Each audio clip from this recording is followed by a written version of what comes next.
Yeah, welcome, Aruna, and it's Hi. a great pleasure to have you here. I really appreciate you taking the time and joining us on the CG Pro podcast. Um, for everybody joining us, this is Aruna. Aruna is a creative director and visual effects supervisor at Digital Domain. He's had an amazing career as a VFX artist and supervisor, and has worked on some amazing projects over the years in a variety of different avenues, from movies to TV, VR, and games, and all kinds of different things. Working on some great projects like Maleficent, Star Trek, and Hellboy, and the list is enormous. Go check out his IMDb. It's a lot of scrolling. Um, Also, yeah, been done a lot of speaking and mentoring and teaching and all kinds of cool stuff. So yeah, it gives me great, an author as well. Yeah, if I didn't mention that. Um, yeah, so welcome, Aruna. Great to have you here. Cool. Thanks, Ed. It's awesome to be here and just talk about industry and talk about humans and how we got into this thing, right? How we started and where we're going and just the trials and tribulations of VFX in Yeah, both film and TV and real time and AR and VR, you name it, right? Like it's becoming really prevalent these days. Visual effects on any screen, right? So yeah, yeah. it's really kicking off and been it's bigger now I think than it ever was, poking out into all these other industries that weren't really focused on computer graphics before. Right. Now, almost everyone seems as interested in computer graphics now. Um, yeah, No, why don't we start at the beginning, where when you kind of joined this oh, sure, crazy yeah. industry and like how that happened for you? Absolutely, yeah. So many years ago, probably like 25 years ago now, it seems, in the 90s, Wow. I was in school. I was doing a bachelor program for aerospace engineering, and it was a 4-year degree, but I was I was very not focused on aerospace. It was 4 years too long, 4-year degree, and I really wanted to really get into the industry, get into some sort of industry very quickly. And I was always interested in 3D, and so back then there was an advertisement in some magazine. I don't remember which one it was, but it was for an ad for the Vancouver Film School. And this was mid 90s, like nothing's out there. It kind of piqued my interest. And so I ended up applying to the Vancouver Film School and coming to Canada back in 97, 98, and started their program that at the time was called Digital Animation and 3D 3D animation and digital effects. That's what it's called, 3D animation and digital effects. Now it's visual effects, but I think at the time it was very new. And when I got in, it was a class of 24, and we were the 10th class to go through it. And they had Wow. classes starting every 2 months. So very, very aggressive learning, right? And the program itself was 10 months, right? So Right. we started in 97, end in 98, and I started doing 3D. Like I had a background in 3D modeling using Power Animator back in the day, Mm. and then eventually, as I went through the course, the visual effects course, I gravitated towards compositing. And one of the reasons why was that 3D was really slow at the time. You model, you render, you wait 3 days, and you get something, and it doesn't look right. And so for me to get into compositing was a way for me to scratch that itch of doing something quickly and making it look really good.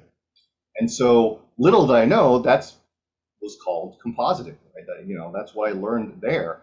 And I was like, I want to do that because I'm in charge of the final picture and I can just move pixels around. I can make it look as good as I want to, and then that's the thing that's actually going to be shown to the public, right? And so I started going into compositing, going away from 3D, my background in 3D, and starting to do a lot more kind of 2D compositing, layering effects, and that's kind of where we started doing green screen layouts and actually shooting stuff on high 8 and film and building up a student reel that way.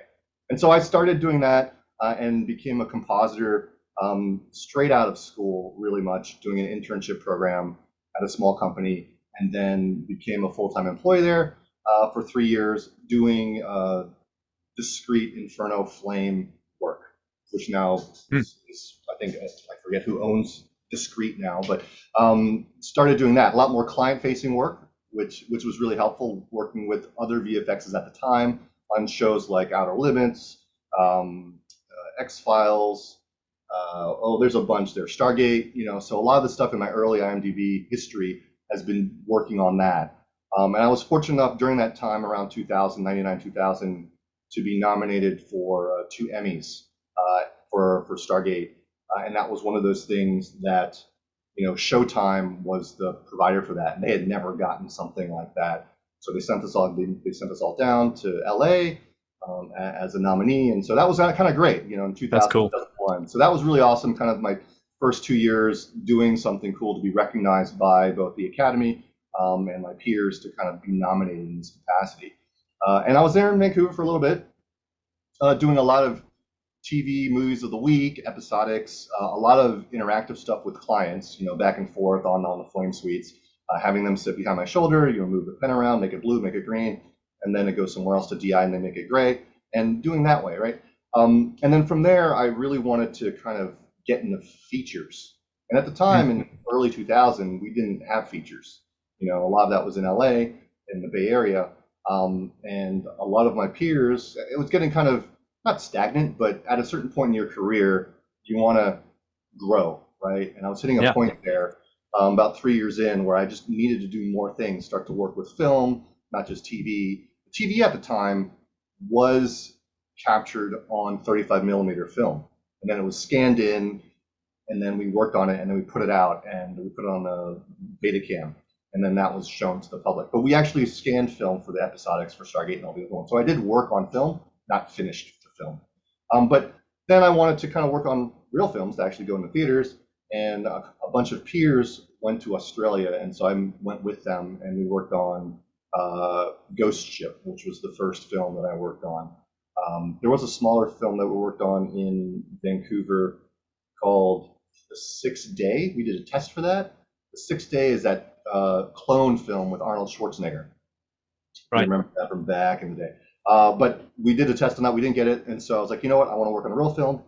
And we went to Australia to work on Ghost Ship. So that was really fun. At the same time during that year, I also worked on the Santa Claus 2, which was interesting. So 2 films in 1 year at the time in 2002 was kind of a game changer for me. Did that, came back to Vancouver, did a little bit more freelance compositing work for a number of different movies of the week, A Wrinkle in Time, Max Q, some of these stuff from really 2002. And then I was recruited by a company in the Bay Area called Tippett Studio, who's still around. And that was to come work for them for Matrix 3, Matrix Revolutions. Yeah. And I had seen The Matrix in the theater, and little did I know I'd be able to work on the third one. So I was really cool. Excited. Yeah. And the matte painter that was down there at the time, we worked together in Vancouver. So he said, hey, you need a compositor, come down here. So they hired me in the Bay Area at Tippett Studio to be a compositor for Matrix 3. And so this is where kind of those connections come in, right? Be able to talk to peers and see where things are. And it was a small enough industry that if you wanted to go someplace, you could. You could say, okay, yeah, I'll go down here, freelance for a little bit, or work for a little bit of time on a specific show. That's what we see in Vancouver now. We see a lot of these places, even worldwide now, that people jump from show to show because they want to work on those films.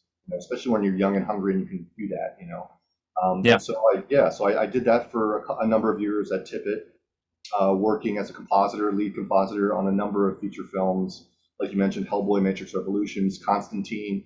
A lot of really great, iconic compositing was done there. Some really great stuff. Just toss everything in the kitchen sink in there and make those comps your own. So that was super fun. A lot of effects heavy stuff, not so much digital human stuff right now. I mean, there was some creature stuff in Constantine. We did a lot of creatures. Tippett's known for creature work.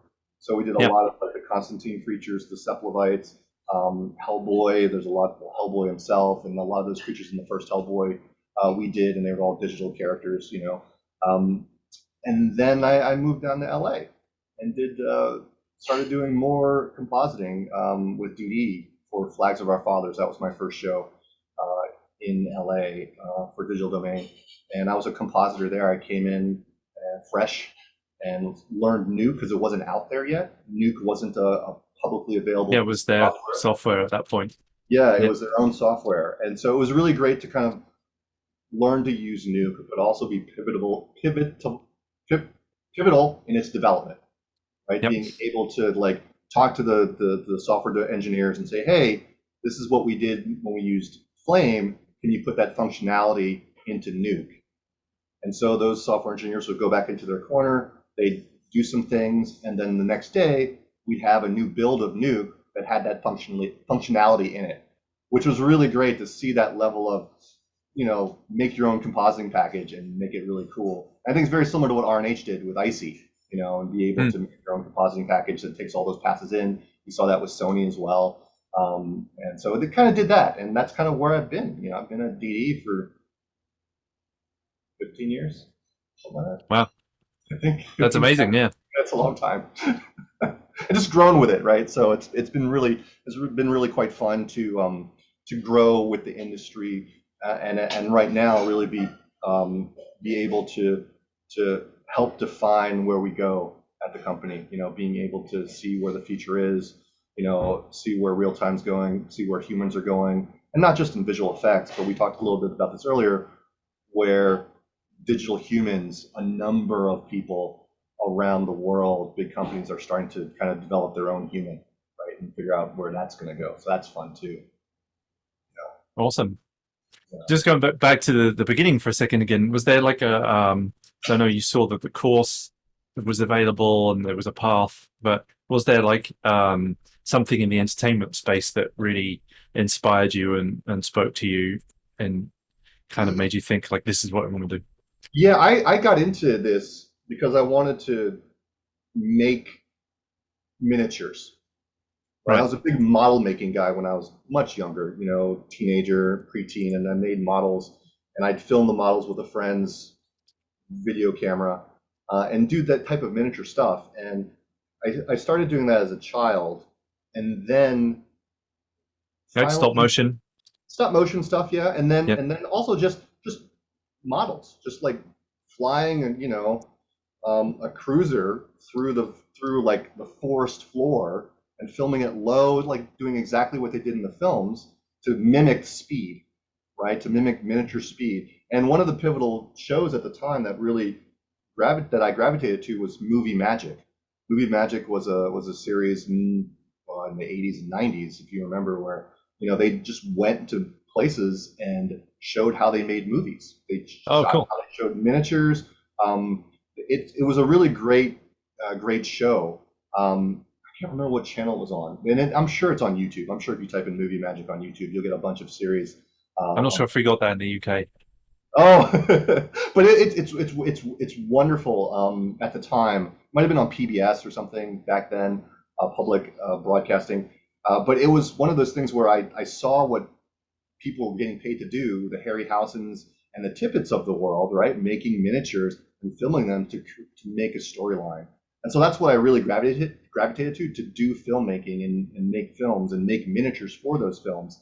And then it was only later that when I got to Vancouver Film School, I'm like, okay, visual effects and compositing and putting miniatures in is really great. I was lucky to be able to work on some miniature films during my career, which was really awesome because now we don't get a lot of physical Not so miniatures. much.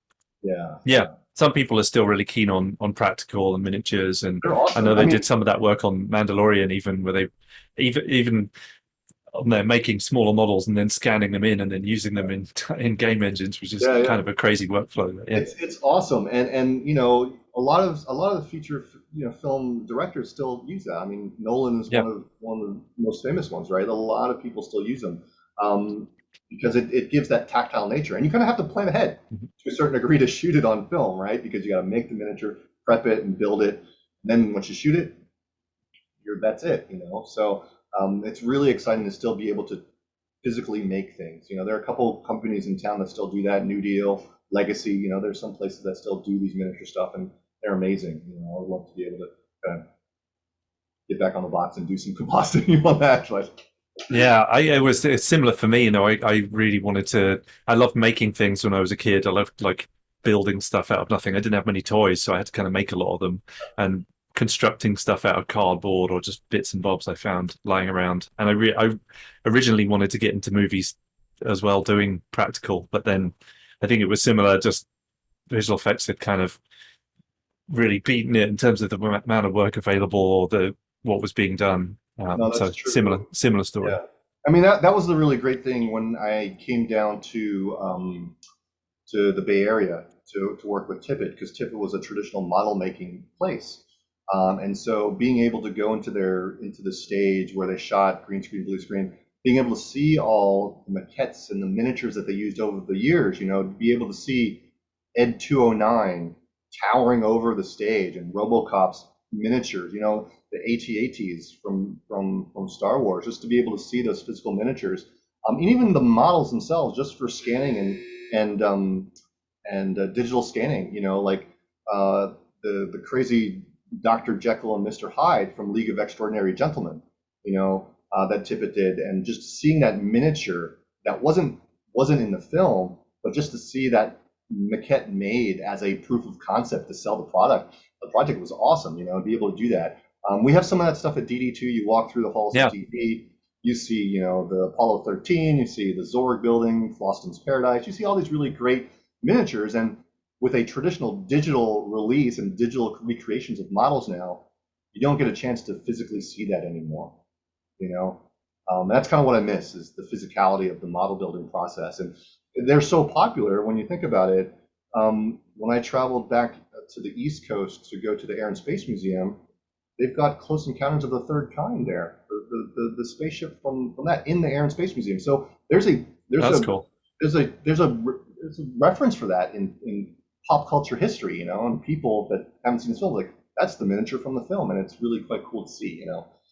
I love it too. Yeah, I definitely tripped when I walked through DD. I've spent a bit of time there, and seeing all of those models is just I yeah, couldn't help but kind of hover over them and spend a while just staring at them, because there's so much detail in them. It's quite Yeah, fascinating. You don't normally see that, and the ILM as well, and that that's right, they Alan. don't Yeah. have half of it on display, but there's a lot of it there. The inner space ship and Ghostbusters and some really cool stuff.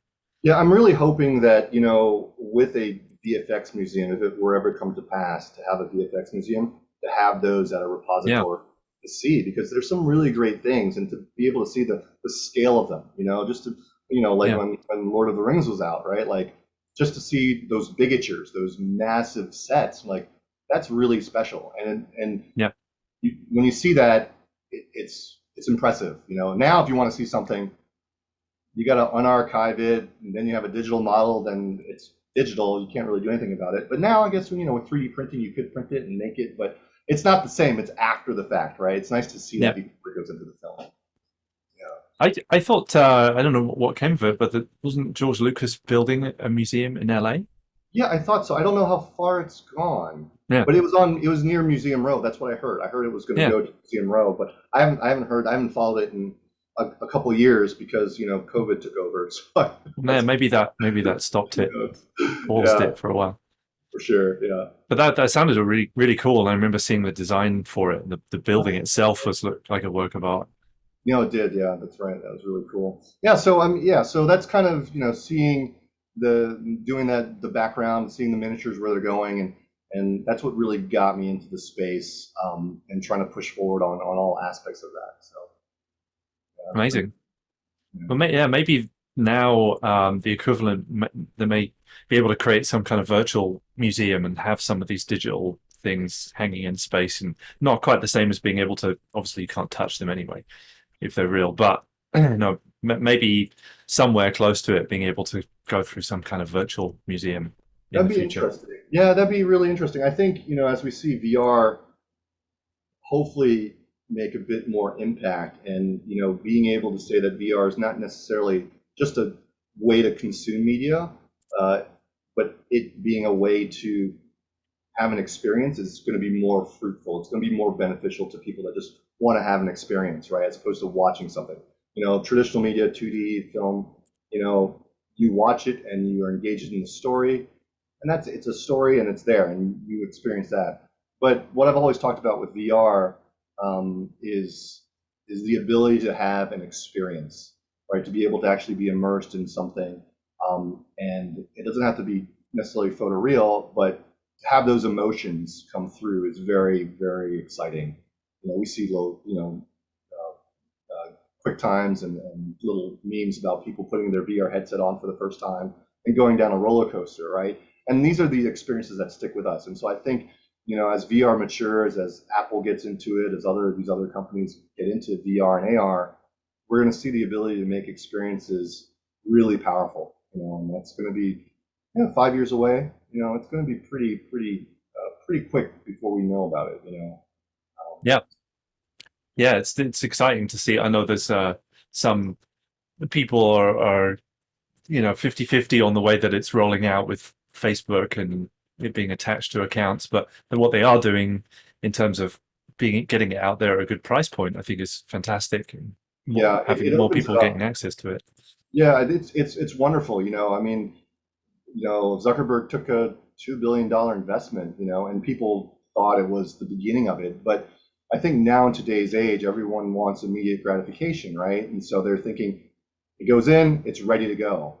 But there's this entire development cycle, especially for hardware, that takes time, and software takes time. And so we just see those little bits and like, where is it? Where is it? Where is it? But back in the day, it comes out, it's ready to go, but it took 5 years to get there. So I think we're seeing this incremental improvement. But if you talk to somebody 5 or 10 years ago and you say, this is what you have now, you've got a VR headset that's all encompassing, wonderful resolution. You can use your hands instead of controllers. It has a pass-through connection. And it's amazing, right? When you think about what the Oculus Quest 2 really is, and you try to talk to your, decade-old self, 10 years ago, that it's coming, but it's Yeah, here, so it's amazing that we take this technology for granted, and it's, visual effects is helping drive that, real time is helping drive the adoption of this stuff, and so it's really exciting to see this happen, in real time, and helping drive eyeballs to that, and helping make content for those types of experiences, so it's really exciting. yeah, it's cool that you've been involved in VR quite substantially at DD. Long time, yeah. I mean, I started, about 6 years ago. I started trying to get into VR, and this was predominantly on the backbones of the DK1, Oculus's DK1, when it was first put on Kickstarter, and being able to see that and say, okay, this is where it's going to go. To see 3 DoF, to see 6 DoF, and move forward on that. And then when Facebook saw it, when Facebook bought it, you're like, okay, something's really happened here. When they put that amount of money behind it. And so just jumping on that, doing visual effects and creative development for VR experiences, not just movies. I mean, again, this trial and tribulation of, starting slow, like what is a VR show, right? How do we make that show? And there's a lot of hurdles that people stumbled across. We stumbled across it.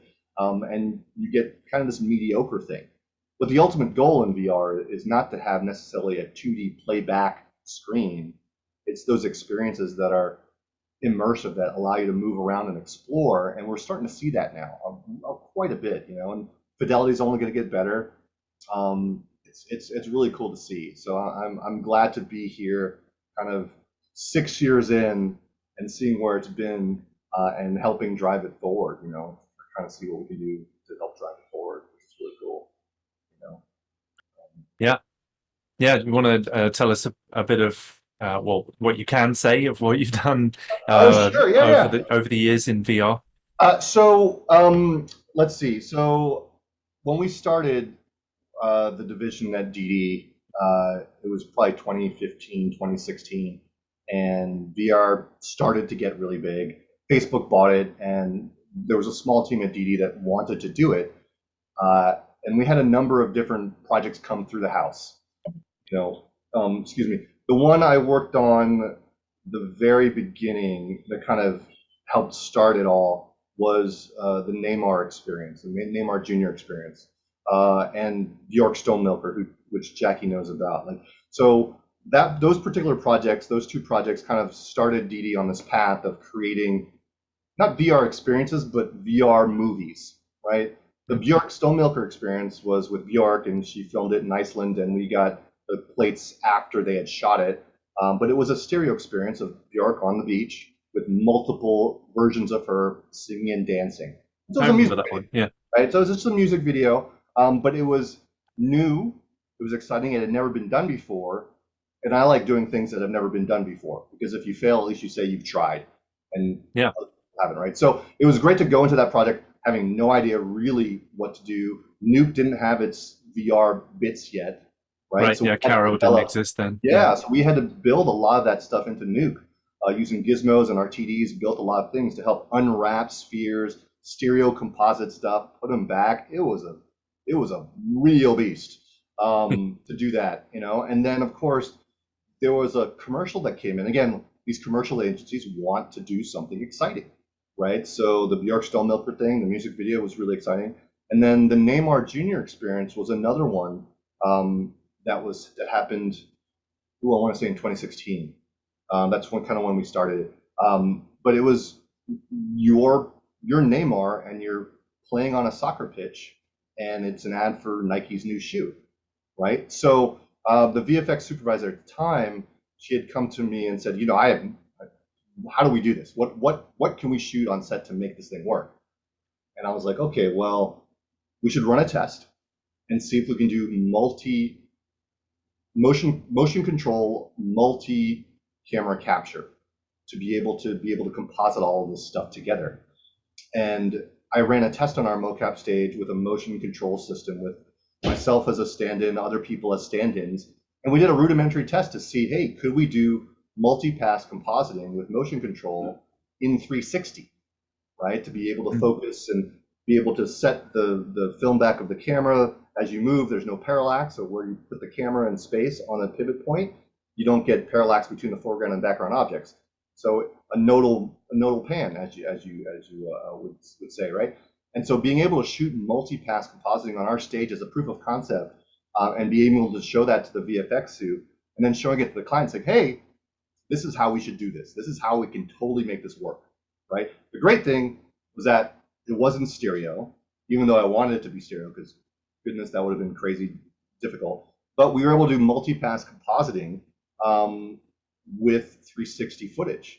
And so at that time, she took me out on set to Barcelona. We met with Neymar, met with his people. The agency was out there, and we started doing multi-pass acquisition of this 360 piece, this minute-long 360-degree piece where you're the POV. And so you can imagine when we're on set, we have, you know, a giant camera system, an ARRI. Was it an ARRI? Might have been an ARRI. Yeah, it was an Alexa, one of the small Alexas, right? Mounted with cameras on the side to get stereo disparity, so we could see where things were, so we could roto things out. Below that is a 360 camera, is a 360 camera just for reference of where things are, and all that 300-pound mechanism was on a wire system like you see at football games, right? It was suspended on a wire system on this massive green screened warehouse, right? So you can imagine a soccer pitch. It was about a quarter of that size. So it was a really big soccer pitch. And that was programmed with a motion control system. So this giant head would be the head of Neymar, and the soccer players, each of the soccer players would be captured as a different pass, and this would be a repeatable motion through the soccer pitch, right? So you can imagine just doing traditional motion control and compositing. We're doing this now with a 360. And so the crazy thing about this is that this stemmed from my work in trying to figure out how to do it, right? And so to actually see this thing come to life was really amazing. And so we have this ARRI, right, move along this motion control path, getting really close to soccer players that didn't want a 300-pound freaking camera barreling in at them, and doing that for every single portion that you see in the commercial, right? One thing we didn't realize is that this giant head that's suspended from this wire system that's moving at 10 miles an hour around tilts. Yeah. Right? It's just there's so much weight, it rocks back and forth, right? And so we get all that footage back, a number of different, getting all the compositing done, getting the roto done. There wasn't enough light on set to actually pull the green screens, even though we had green screens all around. Multi-pass compositing, 3D crowds all over the place. It was really quite intense to actually do that. It cost a ton of money. And it was one of those things that it was really fortunate to be on that show to see what we can do with 360 commercial making, right? And nobody knew about this. The agency didn't know how we were going to pull it off. We didn't know how we were going to pull it off. Like, let's make something cool, and we did. And so that was really great to be. So the following year, we got nominated at the VES for this. So we got nominated for Outstanding Special Visual Effects in the Venue. There was no VR category. I don't even know if there is one right now, but it was just one of those things where you put all this stuff into this bucket and you see what comes out at the other end. And so now we can say that, yeah, we've done this. We know how not to do it next time, or it's so expensive you don't want to do it in this way. Yeah, We right, learned so much, right? We learned so much about how to shoot 360 multi-pass plates, and that's helped anytime that somebody comes through and says, I want to do a 360 show. And the question will be like, pre-rendered, monoscopic, stereoscopic, 6-DoF, 3-DoF. There's all these questions. And, I can help answer some of that. Like, how do you want to do it? What's your delivery? Where's it going to go? So it's really great. And of course, that comes along with the price tag. It goes up as the more degrees of freedom you get, and the more real time it gets. So it's great to have had that experience 5 years ago, because not a lot of people have had that, to be able to see that. And then from there, we've done a lot more. We did a lot more at that time of doing this type of 360 filmmaking. The following year, I went to Thailand. I did a music video for a Chinese artist that was also multi-pass compositing on a nodal head, a cartoni, so we could pan and tilt, and capture all the data, and that was the VFX on that. That came brought back, and we did all of that really great stuff. So that really helped the baseline that in those years, 4 or 5 years ago, to where I am now, to say, okay, you don't want to do it that way. You're going to waste time. You're going to waste money. So that's really informative. A lot of people that start to do 360 or getting into 360, they haven't had that experience, so they have to start lower, right? And so to be able to see that ahead of time, to be able to get in front of the train, to be able to really push that forward, was really pivotal to my career, and to learn about 360 as you start, right? You gotta crawl before you can walk. You gotta walk before you can run, and that was my path, because that was also the only way really to kind of get more on-set experience, right? Because a lot of the on-set experience goes to VFX and compositors and people that have a connection with the production, and there's a hierarchy, right, of people that can get to a VFX position, especially at certain companies, and so me being really gung-ho about it, to go in and start to do VFX supervision in 360 was not necessarily to do 360 all the time, but it was to get on-set experience, to get more on-set experience, to be able to go and help direct the director, help inform the director, help inform the rest of the crew on how to shoot this stuff. And that's just helped me progress as I go into more VFX for traditional media, as well as VFX for real time, which I've done for a number of years now. And all of that is seeing where the future of technology is in 5 years, and seeing how I can manipulate my circumstances to meet that demand in 5 years, right? It's a little bit of foresight, a little bit of technology, and just a lot of learning. A lot of failing too, right? A lot of failing. And then, hopefully people don't see all the failures, but they see all the successes, and like, how do you, it's really exciting there. So a combination of your kind of timing and your passion and willingness to take those risks and be the person that gave it a go and didn't take the kind of well-trodden path. You kind of took the other path, and you got to try it out, paid right? off. Yeah. I mean, there's another multiverse out there where I go right back into compositing, right? So luckily this worked out really well. And I was given that opportunity by the company, by DD, to be able to kind of move out of it, because they needed somebody to do it. None of the other VFXs at the time wanted to do it. They were working on feature films. But if you have an eager person, if you're eager enough to say, no one's doing that, I'll try it. what's the worst that could happen? You fail, but at the same time, oh yeah, I can still go back to composite. I can still do traditional media. It's just another avenue to learn, right? And it's great to Yeah. learn on the job, for sure, and be able to tell that to clients, like, you're trying something new. We may fail at this. Do you want to go Yeah. down this path with us? And so if they know that it's new and exciting, I mean, that's part of the department I'm in, right? New media and experiential. But to be able to kind of just be able to be upfront with clients and say, hey, what you're asking has never been done before. Do you want to invest the time and money for us to help work through it? And Right. you know very quickly if they want to do that or not, right? So yeah. Yes. Some of them have the appetite for it, and some of them are like, no thanks. That's right. Yeah. I'll just do that like that, and I how know it's what I been done get. before. I know That's what I fine. get. Awesome. And exciting time at DD as well. I know that VRLA was kind of birthed there, that the big conference in VR that began on that mocap stage as a meetup and then became this huge Right. conference very quickly. Yeah. No, it was So yeah. Go ahead. no, you go ahead. No, You were going to say something. there was a great panel I was on for VRLA many years ago, like 3 or 4 years ago now, and it was a panel called "From VFX to VR," I think it was, and I was on the panel with Ben Grossman, Right. and we talked about how to transition from visual effects to VR development. And that was really interesting because a lot of people in the audience were VFX artists, and they're trying to figure out, well, they had the foresight, they wanted to do more VR, more real time. And so we had a great conversation about how I transitioned, what it takes for Compositor to make it into VR, all these other things. So I think it's great. It's unfortunate that I don't know if there's been another VRLA about that. I don't know if they're still having it or not. But it was really great. And I think now it's definitely more like VFX to real time. Right now, it's like, Yeah. how do I get into real time? How do I learn? How do I incorporate my skill set as a VFX artist or somebody that's just starting out?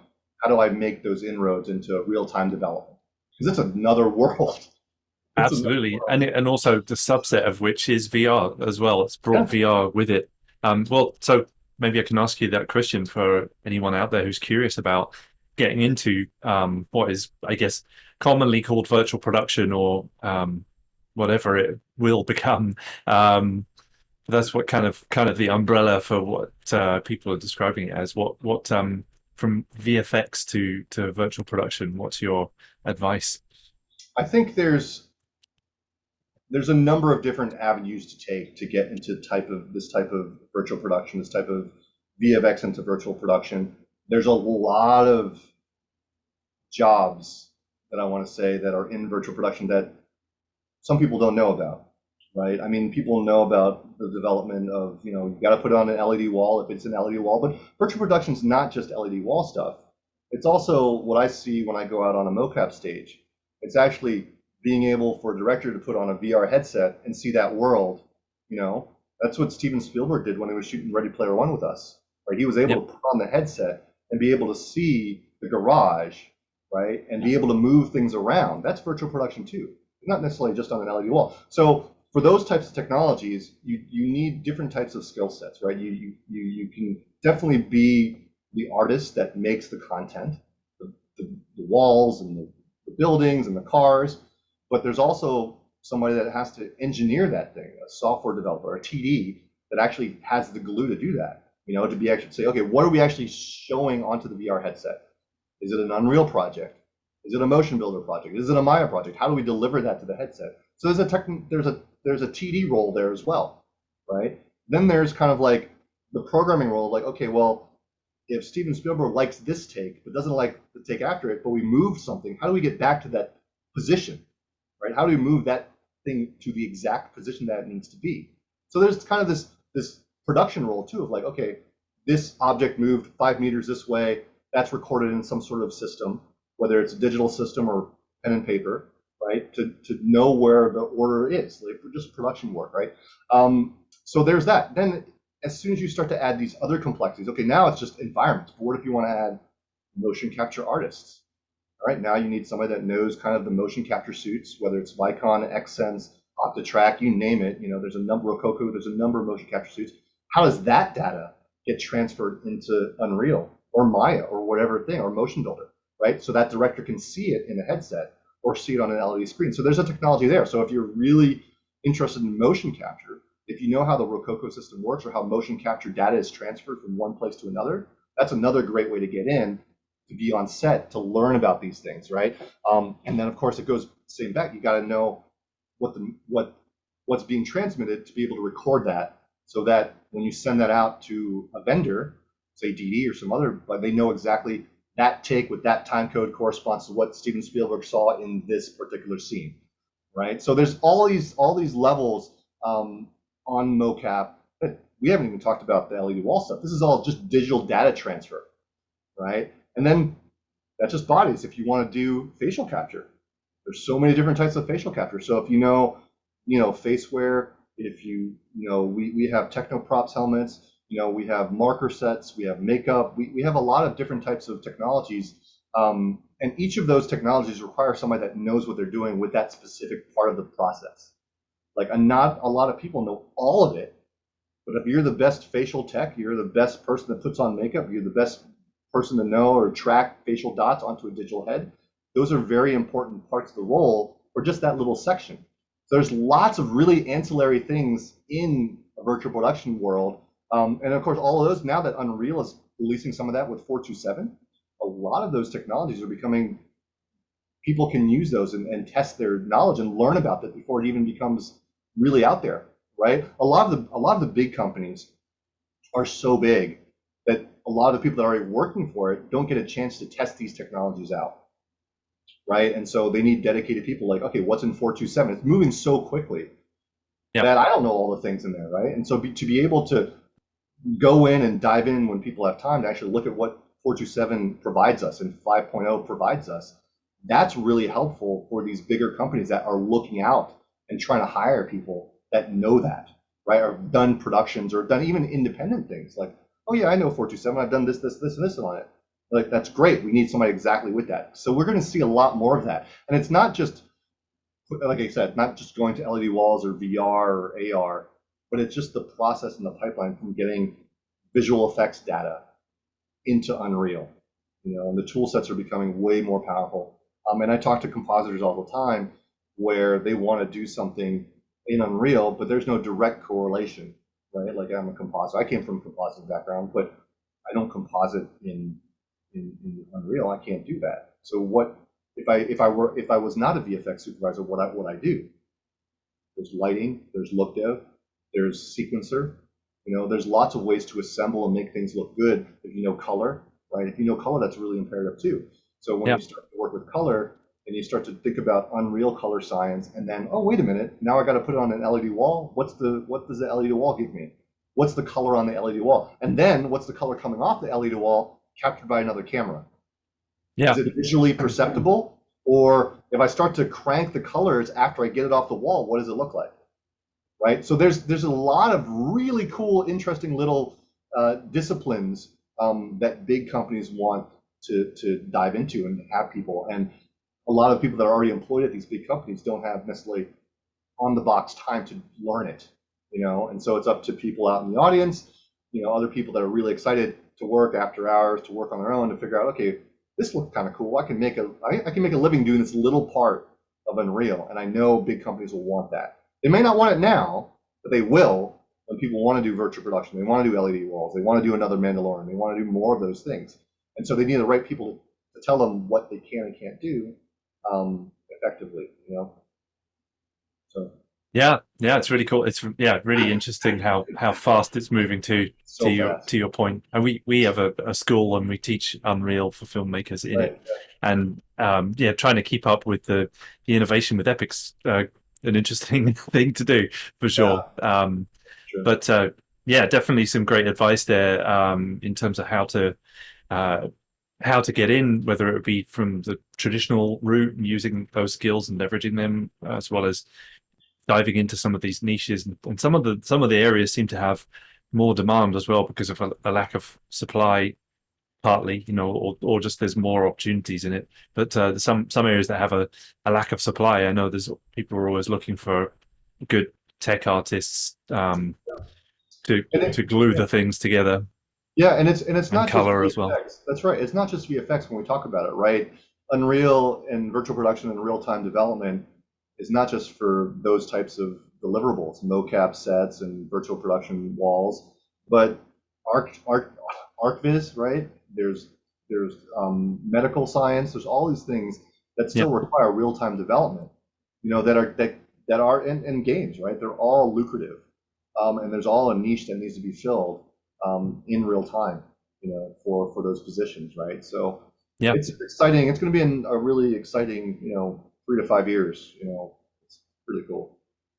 Yeah, absolutely. Yeah, and like you said, there's a lot of opportunities in other areas. The industry has effectively expanded a lot since this stuff came along. It's no longer just the domain of film and TV and games as it was for quite some time. Now there's pretty much every industry has some application of this.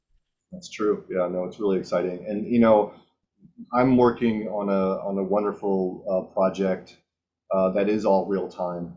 That's for games, right? Mm, So we're seeing this kind of consolidation, this merging of both game development and film development, right? Because the games industry is wanting more feature film, more quality in their artistry, and feature films are wanting stuff quicker and more real time. So yeah, there's a really great merging of both the films industry and the games industry, and the people that know both are poised to really reap the benefits of it, to be able to learn, to be able to provide insight to both game companies and film companies about how to shoot stuff, how to make things. So it's really cool. Those massive industries of film and games are really coming together. And so yeah, I'm excited to be part of it right now. I've been working on this thing for 2.5 years, so I can't wait till it comes wow, out. A wow, yeah, that's long. That's a long long time, time. longer Longer than than any movie. feature we've had. So Yeah.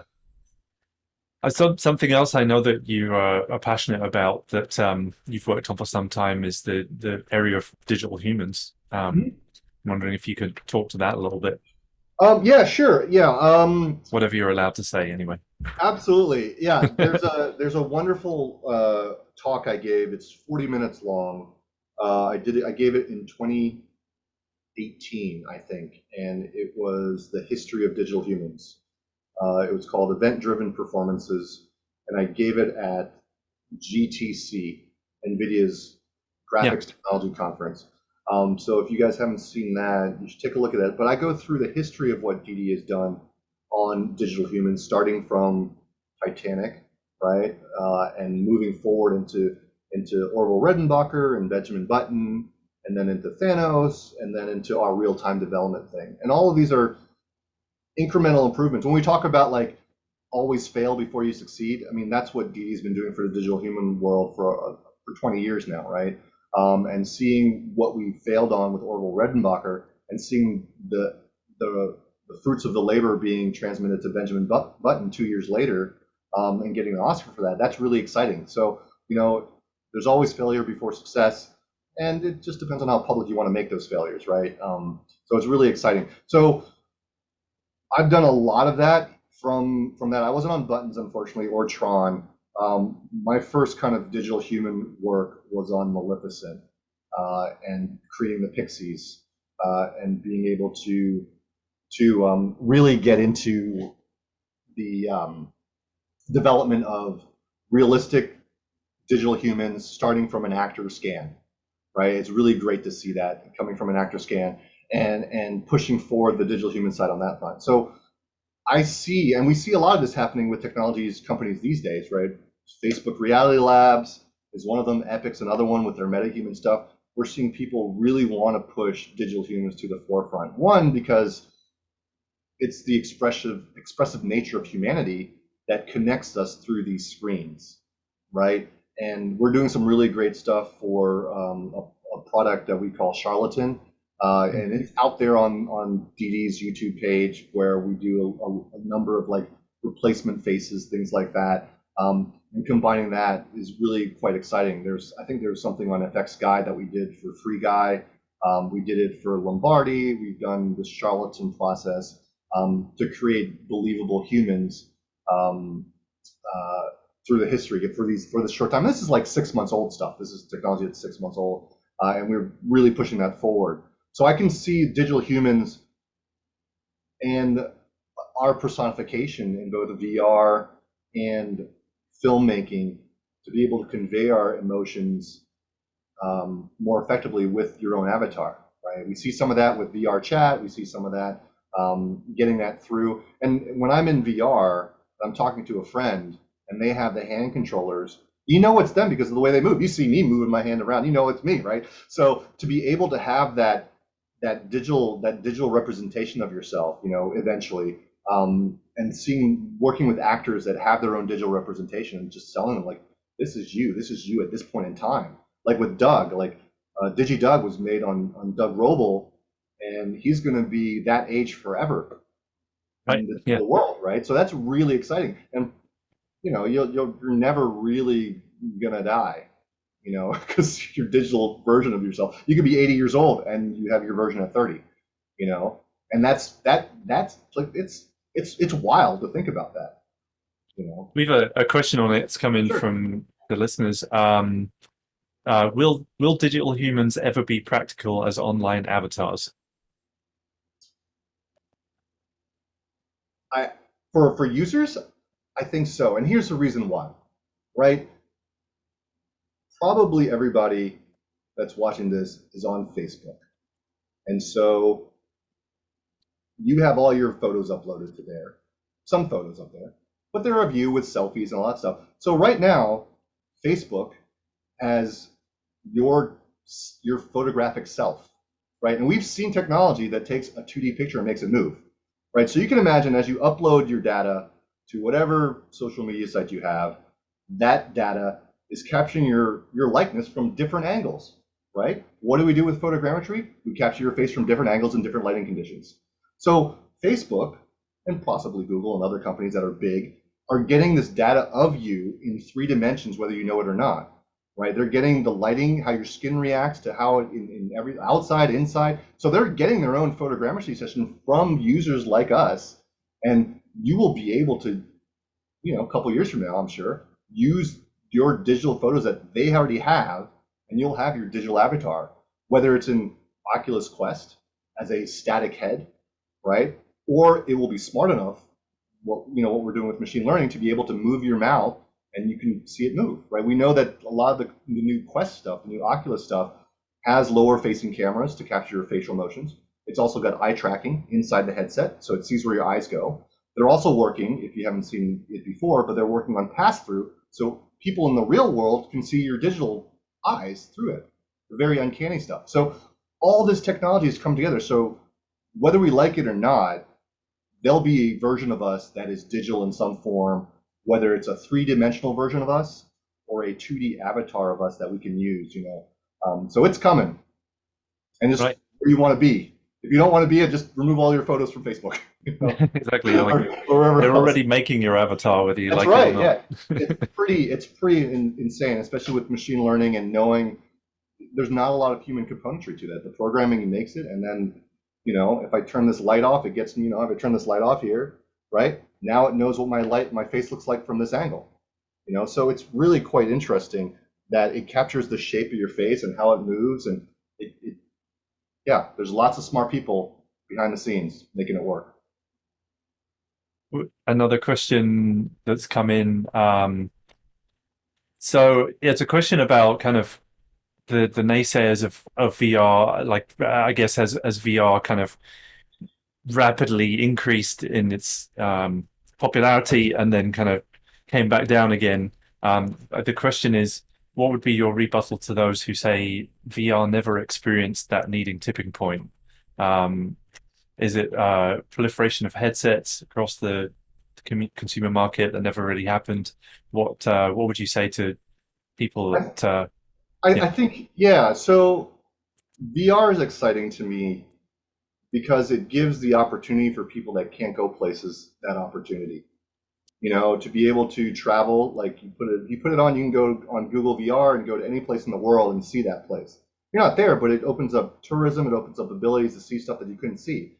So that's really amazing. The ability, and I think we're seeing this now. I mean, Oculus Quest right now has sold 4 million headsets, which is insane. It's a lot. yeah, And then not only that, PlayStation has sold just as many with all their PS5 VR things. So there's a market out there. Now, what we don't know is what the killer app is, right? We don't know necessarily how people are going to do this. And I thought COVID would be part of that transfer to VR, and we're seeing that now. What we're doing right now in Zoom is a precursor to doing all of this within a world, and that comes along with the digital avatars, your digital selves. There was something that Zuckerberg did. I think it might have been with Oprah or somebody, where they were both in VR, and it was super awkward. But you can imagine that that's a case where once you get the mannerisms of your face, once you get your emotions coming through to put that headset on, once it's high fidelity enough where you can actually just type on a keyboard and see, the world in front of you, multiple monitors, multiple resolutions, pushing and pulling. It's a new paradigm of communication. And I think that's what people are so gravitated towards. When the iPhone came out in 2007, it came from a BlackBerry with independent buttons and more complicated to something that was a flat slab of glass. It changed the way we communicated with each other. Before pads, the typing pads were becoming bigger and bigger, and the small was becoming smaller and smaller. But now we all have 6-inch, phones in our pockets, and it's all tactile.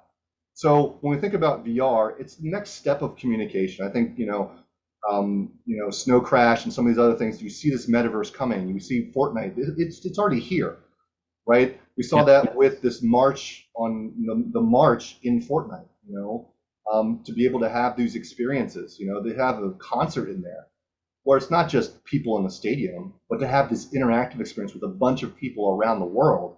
That's super exciting, right? And when we think about it, it's not just for America that we think about, VR being kind of interesting, but when you think about, Asia and other places where you don't have a huge amount of space to go outside, you don't have a place to call your own, you put the headset on, you put your VR goggles on, you're somewhere else, right? So for condensed urban environments, I see escaping to VR as a place where you can just be yourself and be able to have the experiences that you couldn't have in an 8 by 10 foot box. So I see it's going to be there, man. It's I think we had thought that it was going to be here when Facebook bought it because they put in so much money. But there's all this, like I mentioned, there's all this hardware development, there's all this software development to get to that point. We have to wait for chips to be fast enough to be able to process this, right? Now that we're seeing the Quest 2 being able to get that video feed from your computer is great, right? You don't have to have the CPU power on the headset itself. So you can imagine when Apple comes out with their VR headset, the only thing that's in the headset is like gyros to figure out where your heads are. All the computation is going to be on this, right? And it's wirelessly broadcast to your headset. So they're going to get big, they're going to get smaller and smaller and smaller, and it's going to be here within 10 years. Right? I feel like it's going to be something that you're going to want. They're going to be sexy enough to put on your head. And we see that now, right? With Ray-Ban and other people putting cameras in, Google Glass 3.0, right? Just to do like Snap glasses, like Snapchat glass. Like, I don't know why you'd want to broadcast your life, through your glasses. But I think it's a way for companies to gauge the reception of it. And when the Snap glasses came out, they were a hit, right? Like everyone lined up to get their Snapchat glasses to be able to broadcast their lives.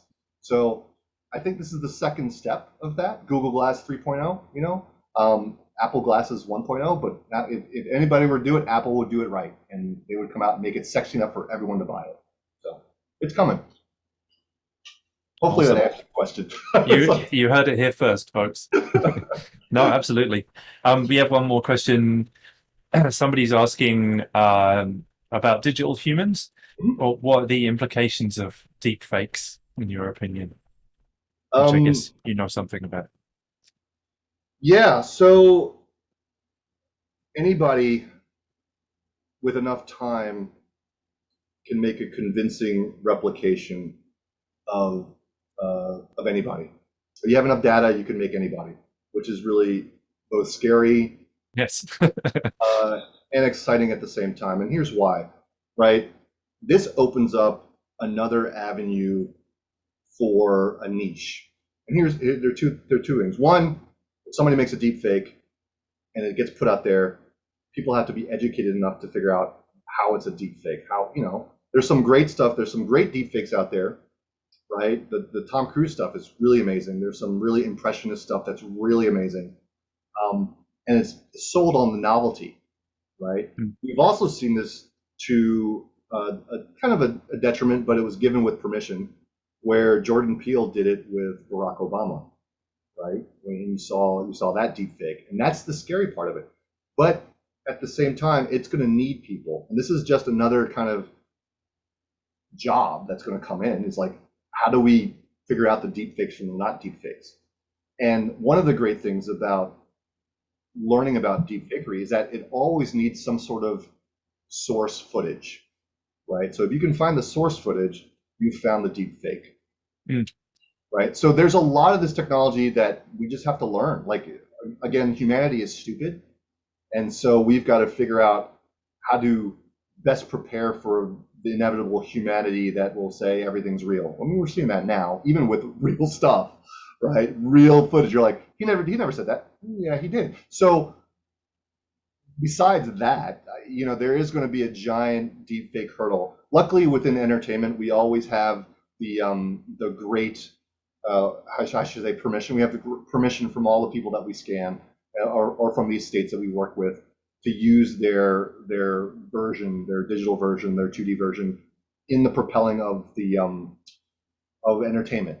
And I think when coming to DD or any big company, actors and artists should be comfortable in bringing their likeness to us, because we're a big company. We're not a government agency. We're not somebody that's in their garage doing it. And so we would respect, the wishes of an actor. That's just how business is operated. That's not to say that a nefarious government, corporation or whatever else would use that for nefarious purposes, and it very well may be. And I think it's up to us to learn about those deepfake options, how to be able to educate our peers and educate people about what is truly real, and to always back it up with what some sort of source or proof, or this is why it looks real. We see that with visual effects when Photoshop came about, right? And even part of my job as a compositor is make everything look like it was shot in camera. So luckily, our industry is very adept at making fakery, but at the same time, because we know how to make fakery, we know how to deconstruct it. We know what looks wrong. And so you could go work for the NSA as a deepfake expert if you wanted to, and know how to build it and know how to protect yourself against it, and help give that to the people. There's always going to be people that just don't believe everything they read, believe everything they see. That's going to be wherever, and you can't fight that. But the only thing is to be able to give as much information as you can out to the world, to make people make their own choices and say, okay, I know why it's fake, because this is the source footage that was shot 3 years ago. And now there's a new one doing the exact same mannerisms with the same tie, right? So, yeah. There's other stuff that we're doing. Deepfake detecting. Yeah. And if you don't think the U.S. government's doing that, or any other government's figuring out how to detect deep fakes or making their own, it's really scary. But I think can't be a compositor all the time. Exciting and scary. Yeah. Good way to sum it up. Well, we're coming around to the hour mark, but before we wrap, I just wanted to, like on any good talk show, you have just published a book, and I would love you to just tell the folks about your book. Sure. So, going through and failing before succeeding, this book is a culmination of possible failures, but I put it out there. It's a book that's been 5 years in the making. I put it on sale last December. It's now in paperback. Next week, it's going to be on Audible. So this book is a science fiction story about everything we've just talked about, which is really interesting. Digital humans, mechanical technology, AI, machine conscious, automatic driving cars, all wrapped up into a time travel story. So I think it's really exciting. You guys should definitely check it out. It's called Enclosure. It's on Amazon Kindle, and it's in paperback as well. So check it out. Let me know what you think. Again, it's seeing where the future is going, and this story is a future story about where technology is. There's this giant corporation that knows everyone's everything, and how do you escape it? How do you escape from? How do you become anonymous again? I think that's going to be very valuable in the future too, and how science fiction helps drive science technology. Right? We talked about this a little bit earlier, Ed, about like the pads from Star Trek becoming iPads now, the communicators, the flip phones, all this stuff, all this technology is is coming to the forefront. So take a read about it. I think it's really exciting. People that have read it really liked it. It's short. It's 200 pages long, something like that.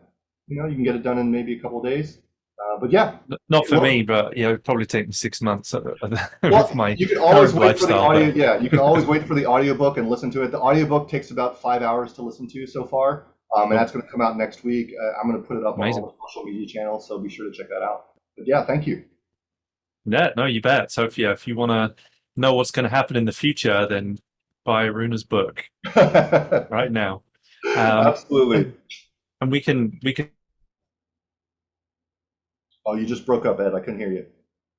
uh, Oh, there you we'll go. share some links to it in the Facebook group, and I'll do our best to share that with people. Cool. Is there anything else that people can check out to find out more about you, or any Um, art stations or Instagrams or any of that? you can follow me on Twitter, Okay, twitter.com, Rooney, R00NEE. That's probably the best way. I'm pretty active on Twitter here and there. Instagram, I don't really post on Instagram, but Twitter's probably the best way. LinkedIn, I'm always on LinkedIn too, just seeing where other people are up to, seeing where technology's going. Those are probably the two best things, Twitter and LinkedIn, to see what I've been up to and where we're going. I post a lot of what DD has done too. So DD has their own social channels as well, but I post separately both my own stuff and DD stuff. And I wish I had an art station, but as a VFX soup, me it's too. really tough to find time to make art. Yes. I can write, I write, so that's my Yeah, output, writing. So that's amazing. uh, Well, I'm impressed that you've managed to do that, and thank yeah, you. thank you for sharing that with everyone. And yeah, I just want to thank you again very much for joining us here. It's been a real pleasure talking to you about this and just hearing your perspective on this, the crazy revolutions that are going on Right. in content, and yeah, it's really really cool. Anytime. Thank I'm you. always happy to be on. Amazing. All right. Thank you Thanks, guys. Aruna.